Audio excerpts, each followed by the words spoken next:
El siglo de las luces, capítulo cuarto, capítulo número 4.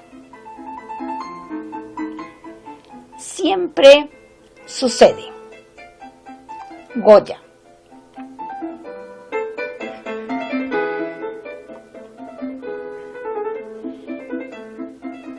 Transcurrió el año del luto y se entró en el año del medio luto sin que los jóvenes, cada vez más apegados a sus nuevas costumbres, metidos en inacabables lecturas, descubriendo el universo a través de los libros, cambiaran nada en sus vidas. Seguían en el ámbito propio, olvidados de la ciudad, desatendidos del mundo, enterándose casualmente de lo que ocurría en la época por algún periódico extranjero que les llegaba con meses de retraso, oliéndose la presencia de buenos partidos en la mansión cerrada.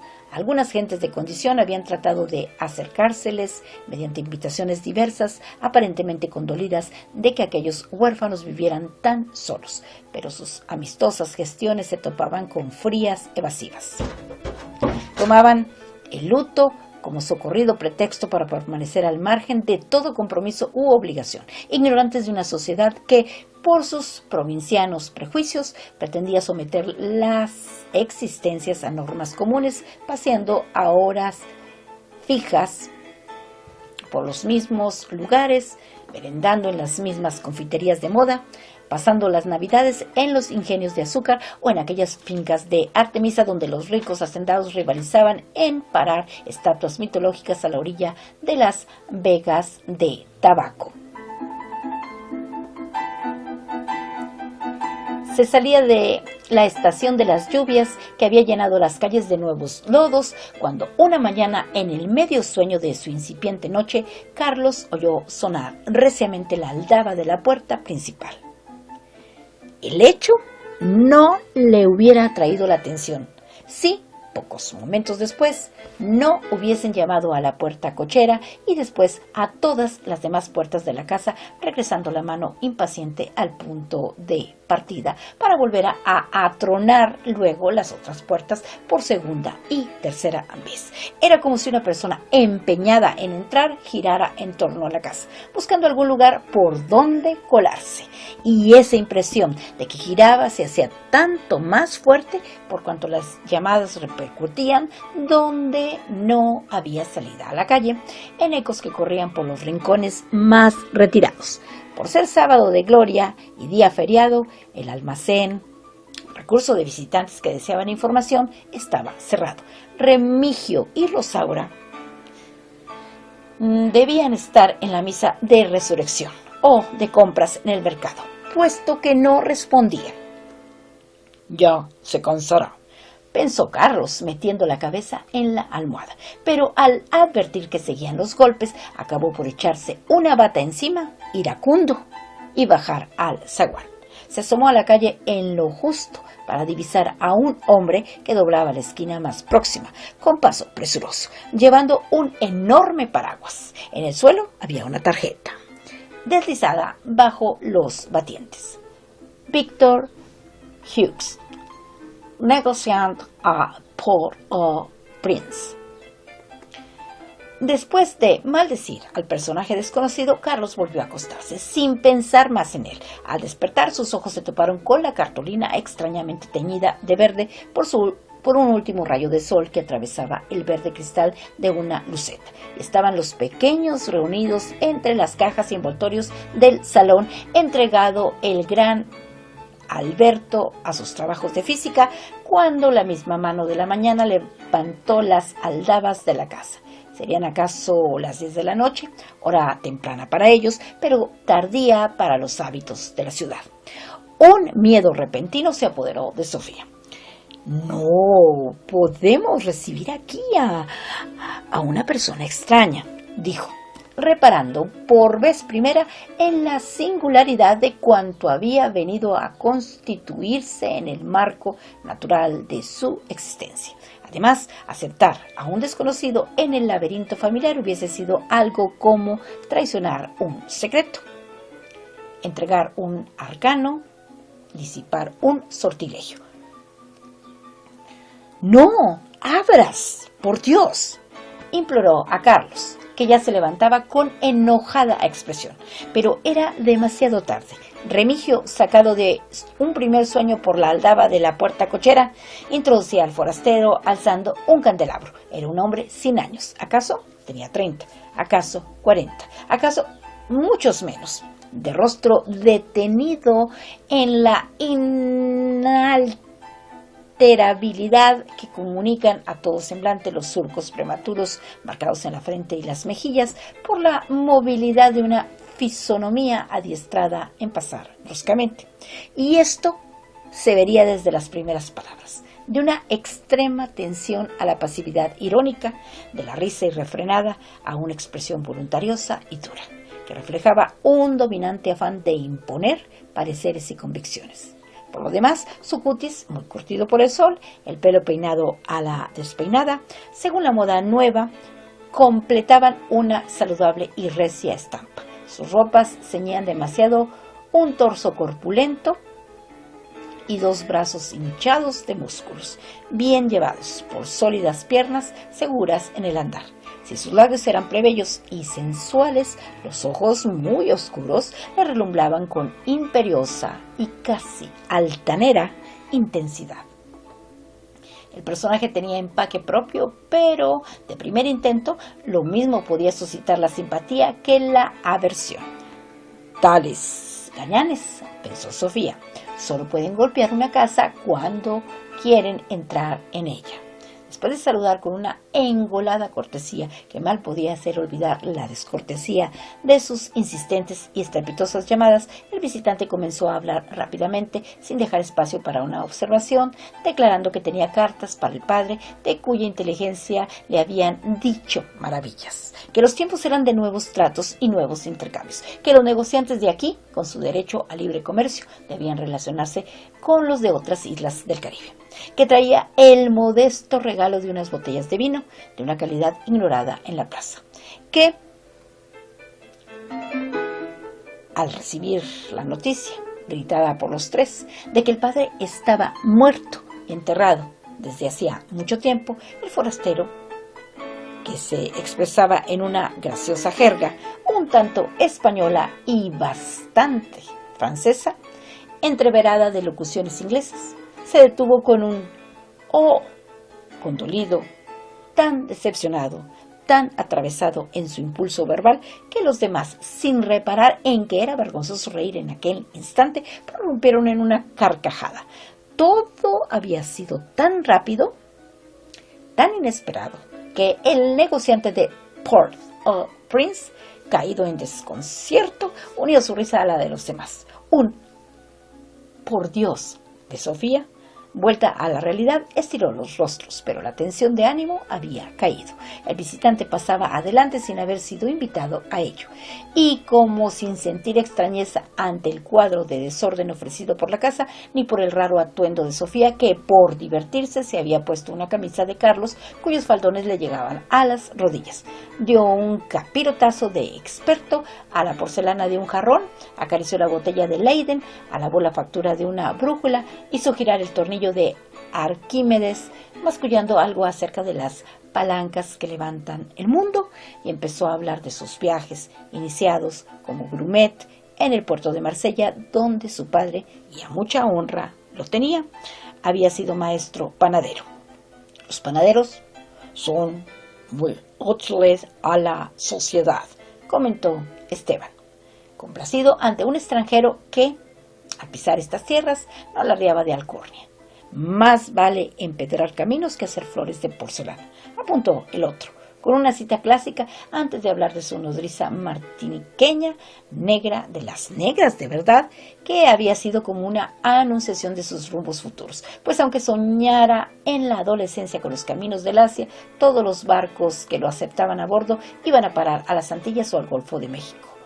Hablaba de las selvas de coral de las Bermudas, de la opulencia de Baltimore, del Mardi Gras de la Nueva Orleans, comparable al de París, de los aguardientes de Berro y hierbabuena de la Veracruz, antes de descender hasta el Golfo de Paria, pasando por la isla de las Perlas y la remota Trinidad. Elevado a piloto, había llegado hasta la lejana Paramaribo, ciudad que bien podía ser envidiada por muchas que se daban ínfulas, y señalaba el suelo, ya que tenía anchas avenidas sembradas de naranjos y limoneros, en cuyos troncos se encajaban conchas de mar para mayor adorno. Dábanse magníficos bailes a bordo de los buques extranjeros, anclados al pie del fuerte Zelandia, y allá las holandesas, decía con un guiño dirigido a los varones, eran pródigas en hacer favores. Todos los vinos y licores del mundo se cataban en aquella tornasolada colonia, cuyos festines eran servidos por negras enjolladas de ajorcas y collares, vestidas con faldas de tela de indias y alguna blusa ligera, casi transparente, ceñida al pecho, estremecido y duro. Y para aquietar a Sofía, que ya arrugaba el ceño ante la imagen, la dignificó oportunamente con la cita de un verso francés alusivo a las esclavas persas que llevaban un parecido atuendo en el palacio de Sardanápalo. Gracias, dijo la joven entre dientes, aunque reconociendo la habilidad del quite. Por lo demás, proseguía el otro, cambiando de latitud.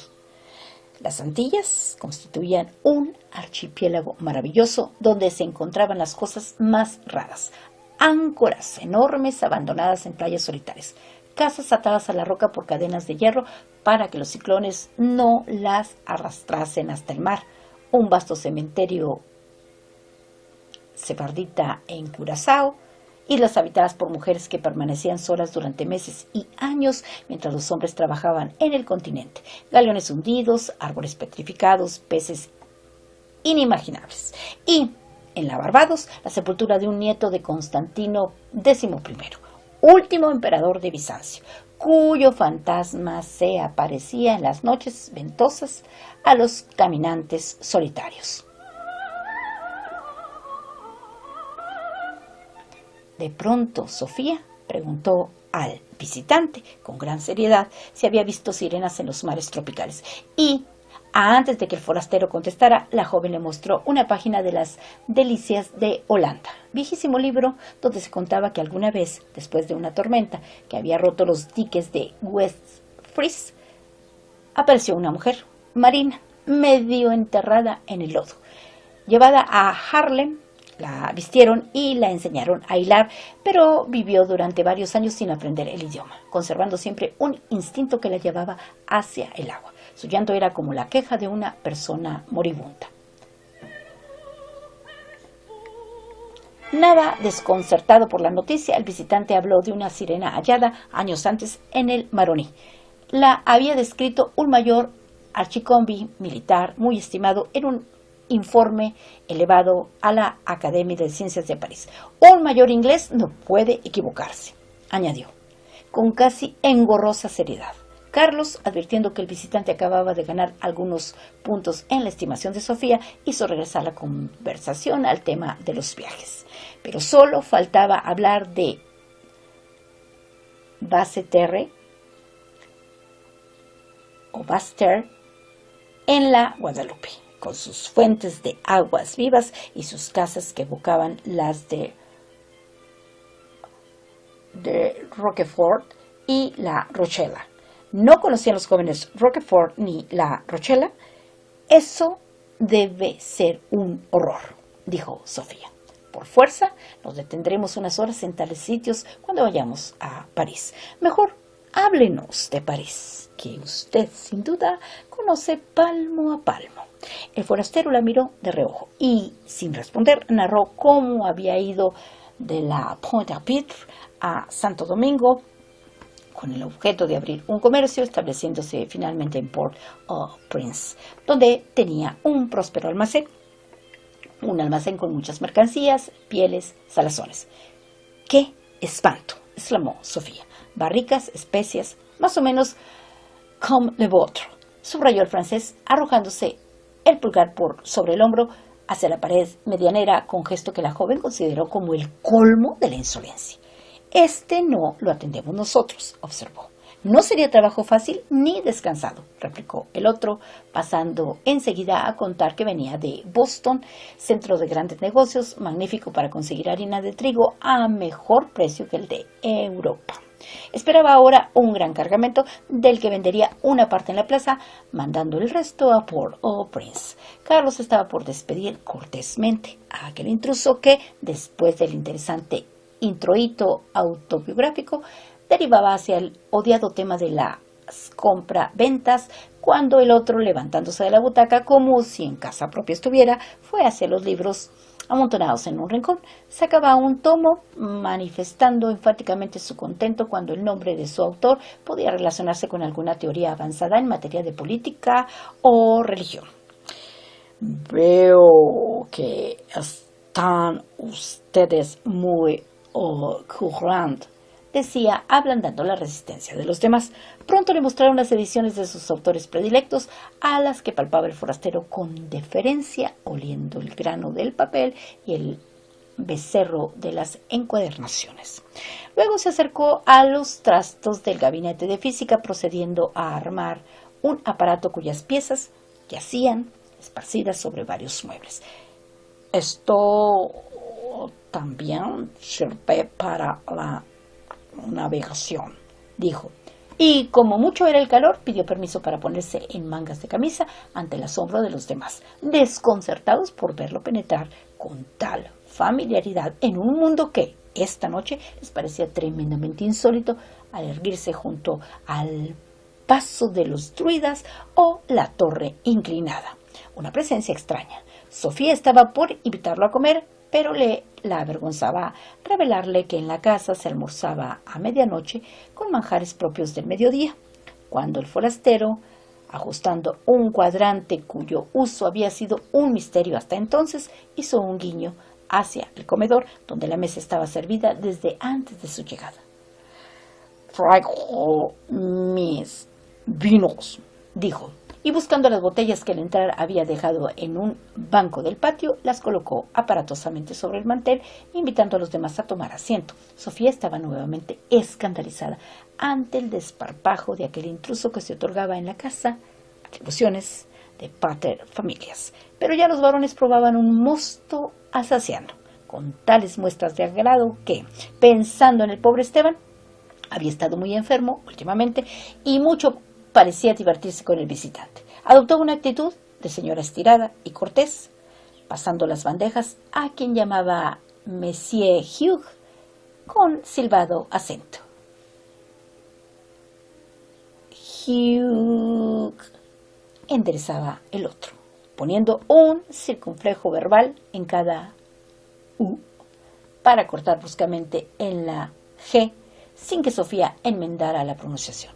Más que enterada de cómo sonaba el apellido, se gozaba malignamente en deformarlo cada vez más en Tuk, Huk, Hugues, acabando por armar trabalenguas que terminaban en risas sobre las pastas y mazapanes de Semana Santa, traídos por Rosaura, los cuales hicieron recordar a Esteban de pronto que se estaba en sábado de gloria. Les cloches, exclamó el convidado con fuerza, señalando a lo alto con un índice irritado para significar que demasiado habían sonado las esquilas y esquilones de la ciudad durante la mañana. Fue luego por otra botella, esta vez de agua, que los mozos, algo achispados, acogieron con alborotosa alegría, haciendo el gesto de bendecirla. Vaciadas las copas, salieron al patio.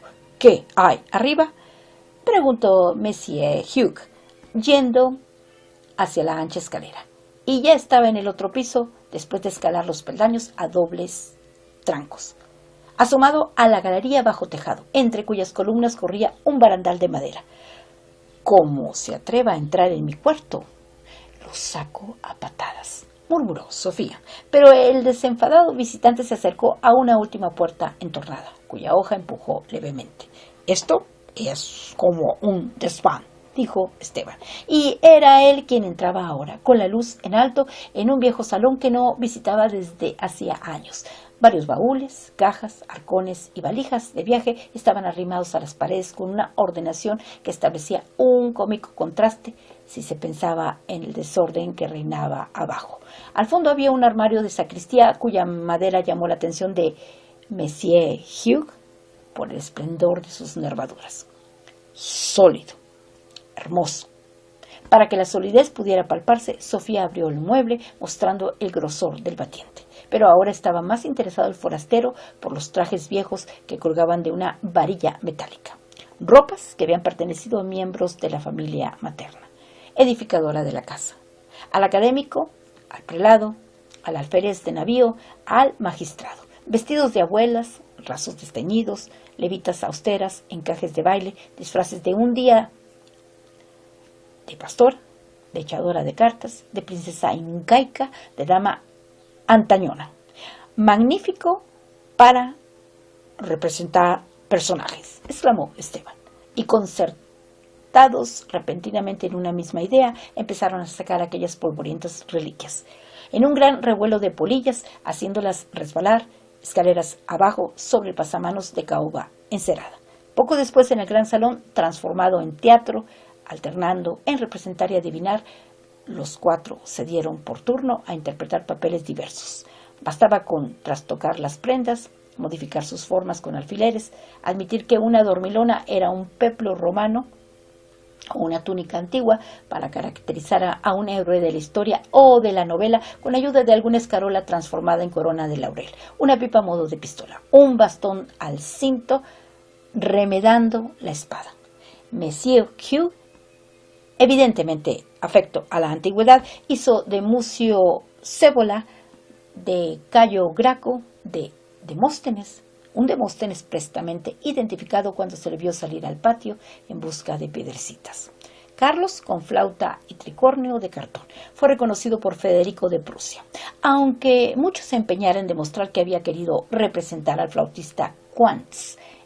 Esteban, con una rana de juguete traída de su cuarto, remedó los experimentos de Galvani, terminando ahí su actuación, porque el polvo de las ropas le hacía estornudar peligrosamente. Sofía, preguntándose que Monsieur Hugh era poco versado en cosas españolas, se encarnizaba malignamente en hacer de Inés de Castro, Juana la Loca o la Ilustre Fregona, acabando por afearse en lo posible, torciendo la cara, embobando la expresión para animar un personaje inidentificable, que resultó ser, en medio de las protestas de los demás, cualquier infanta de Borbón. Cuando el alba estuvo próxima, Carlos propuso la celebración de una gran masacre, colgando los trajes con delgados hilos de un alambre tendido entre los troncos de palmeras. Luego de ponerles grotescas caras de papel pintado, se dieron todos a derribarlos a pelotazos. «Aldesbouquerque», gritaba Esteban, dando la voz de acometida. Y caían prelados, caían capitanes, caían damas de corte, caían pastores en medio de risas que, lanzadas a lo alto por la angostura del patio, podían oírse en toda la calle.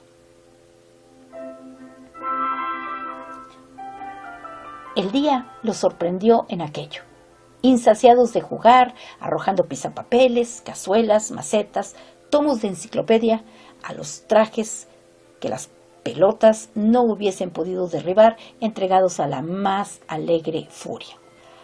«Aldesbouquerque», gritaba Esteban. «Aldesbouquerque».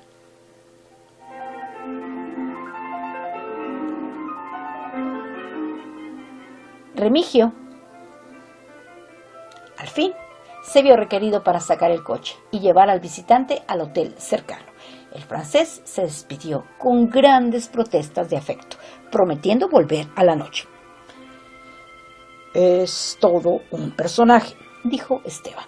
Pero ahora tenían los otros que vestirse de negro para ir a la iglesia del Espíritu Santo, donde se decía otra misa por el eterno descanso del Padre.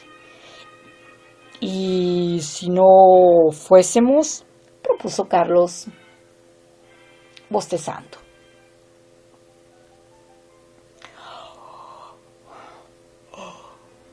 «La misa se dirá de todos modos». «Iré Yo sola, dijo Sofía severamente. Pero al cabo de alguna vacilación, buscando excusas en la inminencia de una indisposición muy normal, corrió las cortinas de su habitación y se metió en la cama.